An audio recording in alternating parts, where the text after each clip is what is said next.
Assalamualaikum. Waalaikumsalam warahmatullahi wabarakatuh. Selamat pagi anak-anak. Pagi Bu. Gimana kabarnya hari ini? Alhamdulillah luar biasa. Allahu Akbar. Wah, semangat belajar ya kita hari ini ya. Untuk memulai pelajaran hari ini, silakan dipimpin dulu doanya. Siapa yang mau memimpin? Ya, silakan Tiara. Iya, berdoa mulai.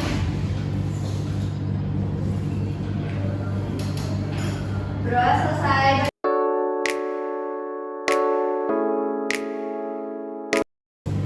Baik anak-anak, sebelumnya ibu mau tanya, di sini ada yang suka atau pernah menerbitkan cerpen? Belum.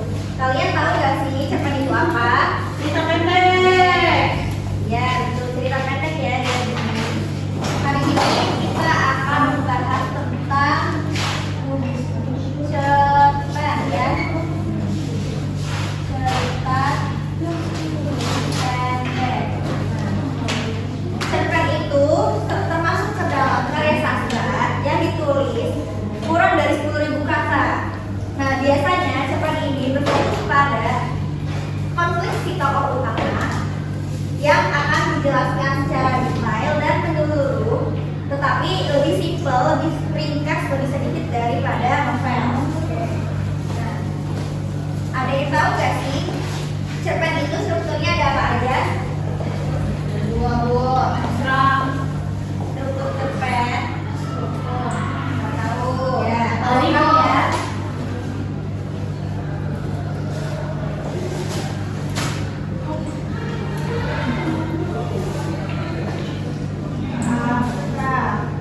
Lalu yang kedua ada orientasi.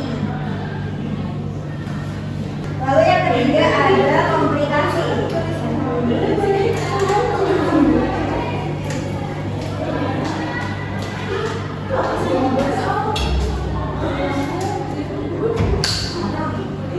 Komplikasi dan terakhir ada modal. Nah, ada yang tahu abstrak itu apa? Abstrak itu ringkasan awal berupa penjelasan singkat mengenai keseluruhan isi cerpen yang akan dibahas. Lalu yang kedua itu ada orientasi. Orientasi merupakan pengenalan tokoh, latar, suasana, dan tempat yang terdapat di dalam cerpen. Selanjutnya ada komplikasi. Komplikasi itu bisa berupa konflik yang ada di dalam cerpen yang diceritakan oleh si tokoh penulis. Lalu evaluasi. Evaluasi berupa penyelesaian suatu masalah yang ada di dalam cerpen itu sendiri. Dan yang terakhir itu adalah koda. Koda itu merupakan pesan moral atau amanat yang disampaikan oleh penulis kepada para pembacanya. Lalu selanjutnya fungsi cerpen. Ada yang tahu fungsi cerpen itu apa? Untuk menghibur. Ya, untuk menghibur. Lalu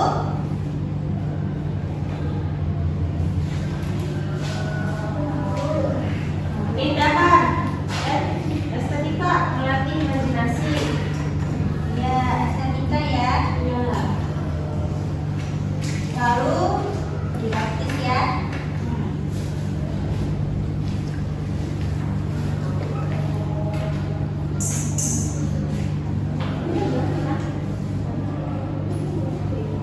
Nah, fungsi cerpen yang pertama rekreatif itu adalah sebagai penghibur. Jadi cerpen selain dibaca oleh kita itu juga bisa sebagai penghibur diri kita, karena ketika kita membacanya secara tidak sadar kita pasti akan masuk ke dalam cerita itu sendiri. Lalu yang kedua, fungsi estetika. Fungsi estetika ini menunjukkan sebuah keindahan yang ada di dalam cerita pendek itu. Dan yang ketiga itu fungsi didaktis. Apa sih fungsi didaktis itu? Fungsi didaktis itu adalah fungsi pendidikan, yang mana cerpen ini berfungsi sebagai pembelajaran untuk kita semua, karena terdapat nilai-nilai juga di dalamnya. Dan yang terakhir itu fungsi moral. Apa sih fungsi moral itu? Yaitu bagaimana nilai-nilai di dalam cerpen dapat menjadi panutan kita ke depannya.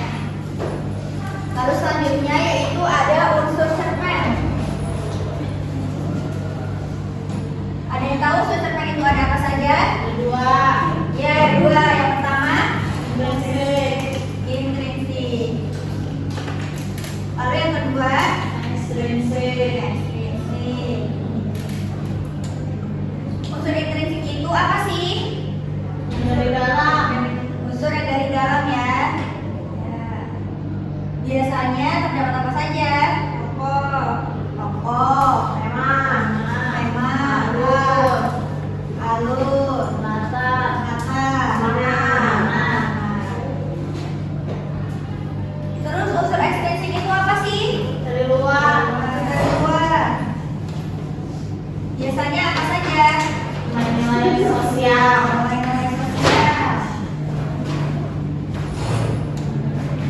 Lalu pendidikan mengarang ya.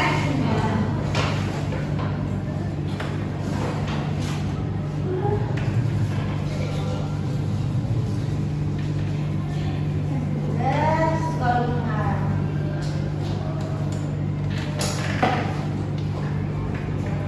Dari sini ada yang ingin ditanyakan? Kalau cara mencari ide cerpen itu sendiri bagaimana ya Bu? Nah, yang perlu kalian ketahui untuk membuat cerpen ini itu berdasarkan ide pemikiran kita sendiri dari pengalaman-pengalaman kita di sekitar kita sendiri. Saya izin bertanya, jika salah satu struktur cerpen itu tidak ada saat kita menulis cerpen itu, bakal menjadi cerpen yang baik atau memang harus berstruktur gitu dari abstrak sampai koda? Terima kasih. Cerpen harus dibuat sesuai dengan strukturnya dan juga sesuai dengan fungsinya.